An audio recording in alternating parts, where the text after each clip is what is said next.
तर पहा, ज्यांना सुरुवातीपासून इंग्रजी शिकायची आहे, म्हणजेच बेसिकपासून इंग्रजी शिकायची आहे, त्यांच्यासाठी हा खास व्हिडिओ आहे. तर पहा, अगोदर तुम्हाला हे जे आपली मराठी अक्षरं आहेत त्यांना इंग्रजीत काय म्हणतात हे माहीत असायला हवे. त्यांनी पेजला नक्की फॉलो करा, त्यांना स्टेप बाय स्टेप इंग्रजी शिकवली जाईल. चला तर पहा, तर हे वाचत असताना पण कसं वाचायचं, तर बघा क के ए असं वाचायचं नाही. तर याला अगोदर इंग्रजी अक्षर वाचायचे आणि नंतर मराठी अक्षर वाचायचे, म्हणजे पाठ करायला हे सोपं जातं. तर पहा, के ए क, के एच ए ख, जी ए ग, जी एच ए घ, सी एच ए च, सी डबल एच ए छ, जे ए ज, जे एच ए किंवा झेड ए झ, म्हणजे झ या अक्षरासाठी जे एच ए किंवा झेड ए हे दोन्हीही चालतं. नंतर पहा, टी ए ट, टी एच ए ठ, डी ए ड, डी एच ए ढ, एन ए न, टी ए त, टी एच ए थ, D A the, D H A ध, एन ए न. पहा, शेवटी मी तुम्हाला 5 नावंसुद्धा तयार करून दाखवणार आहे.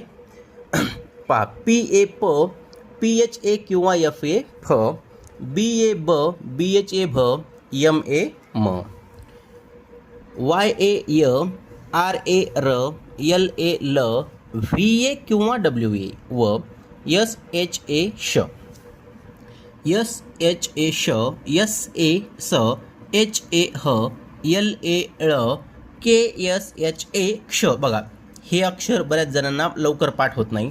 के एस एच ए क्ष आणि हे एक अक्षर डी एन वाय ए ज्ञ. परत एकदा वाचा, डी एन वाय ए ज्ञ. पहा, ही अक्षरे व्यवस्थित पाठ करा. आणि पहा, आपण आता 5 नावं घेऊया, म्हणजे तुम्हाला या अक्षरांचा उपयोग इंग्रजी लिहिण्यासाठी, नाव लिहिण्यासाठी कसा करायचा. पहा, तर पहिलं नाव आहे अमर, दुसरं नाव आहे पवन, तिसरं नाव आहे मदन, चौथं नाव आहे नाव सांग बरं. चौथं नाव आहे चरण आणि 5वं नाव आहे बबन. आता हे नाव लिहिण्यासाठी सुद्धा काही नियम असतात बघा. आता अ साठी ए, म साठी एम ए आणि र साठी फक्त आर लिहायचं. ही गोष्ट बऱ्याच जणांच्या लक्षात येत नाही. शेवटचं अक्षर त्याला जर का ना काही नसेल तर ए लिहायचं नाही, फक्त आर लिहायचं. तर पवन पी ए, प साठी पी ए व व्ही ए किंवा डब्ल्यू ए सुद्धा लिहू शकता. आणि न साठी एन लिहायचं, म्हणजे शेवटच्या अक्षराच्या पुढे ए लिहायचं नाही.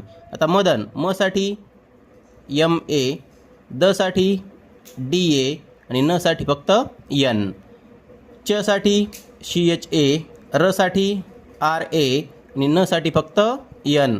आता बबन हे नाव कसं लिहायचं तुम्ही कमेंटमध्ये नक्की सांगा. आणि तुम्हाला जर आणखी व्हिडिओ पाहायचे असतील तर प्रोफाईलला एकदा अवश्य भेट द्या. धन्यवाद.